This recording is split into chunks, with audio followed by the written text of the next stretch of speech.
l'histoire de Laurent Cesbron et ce fourgon qu'il vous a acheté, il est catastrophé parce qu'il vous a donné 15 000 euros pour une vente qui devait avoir lieu aux enchères et qu'il n'a pas. Frédéric, en 2 mots, qu'est-ce que vous voulez dire à ce monsieur aujourd'hui en direct sur nos antennes, puisque monsieur Benarab nous fait l'amitié de nous parler?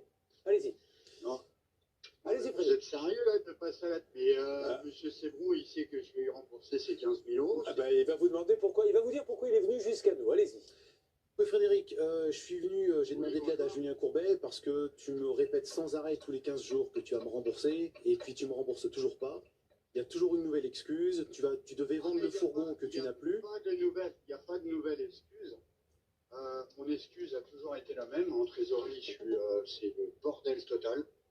Mais qu'avez-vous fait de l'argent, monsieur, puisque vous n'avez pas acheté le fourgon aux enchères?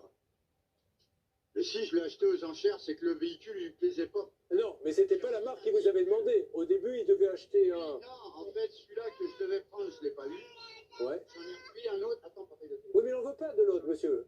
Quand vous allez au restaurant, si vous commandez une entrecôte et qu'on vous sert une sole, vous dites, moi, je voulais une entrecôte. Ah, il y a la petite à côté qui, malheureusement, n'est pas contente. Alors, vous m'entendez, monsieur? Peut-être occupez-vous de la petite. Moi, j'ai pas envie que vous ne vous occupiez pas d'elle, mais il faut nous donner une date, monsieur, parce que là, tout le monde nous écoute. Et ceux qui vont contracter avec SF Automobile à Combran doivent savoir où ils mettent les pieds. Alors, qu'est-ce que vous avez à oui, dire? faites bien de la mauvaise pub, c'est bien. Non, monsieur, je ne vous fais pas de la mauvaise pub. Je vous donne l'occasion de montrer comment vous traitez les affaires. C'est différent. C'est pas une question comment je traite les affaires, j'ai cru bien faire et j'ai mal fait. Alors, est-ce qu'on est d'accord pour dire que ce monsieur vous a donné de l'argent et vous lui avez bien dit, je vais l'acheter aux enchères? Oui. Alors, qu'est-ce qui s'est passé aux enchères, monsieur? Je vous l'ai expliqué, je devais prendre un véhicule, sauf que ce véhicule-là, je ne l'ai pas eu, il s'est vendu hors de prix. Très bien. Il s'est vendu hors de prix, il y en avait un deuxième, sauf que le deuxième avait un souci mécanique. Monsieur, excusez-moi, point par point. Une fois que le premier se vend hors de prix alors qu'il vous a donné l'argent, est-ce que vous l'appelez en lui disant... Le premier, je ne l'ai pas eu. J'ai compris, monsieur. Écoutez-moi bien, le premier, vous ne l'avez pas eu. Est-ce qu'après, donc du coup, vous avez tout de suite appelé Laurent en lui disant, j'ai loupé le véhicule, est-ce que je te rends l'argent maintenant ou est-ce que je t'en commande un autre qui sera différent? Est-ce que vous l'avez fait, Non. ça? Donc vous avez pris l'initiative de dire, tiens, j'en achète un autre. Voilà. Ok. Voilà, c'est ça. Mais lui, il n'en veut pas de l'autre. Alors qu'est devenu l'argent?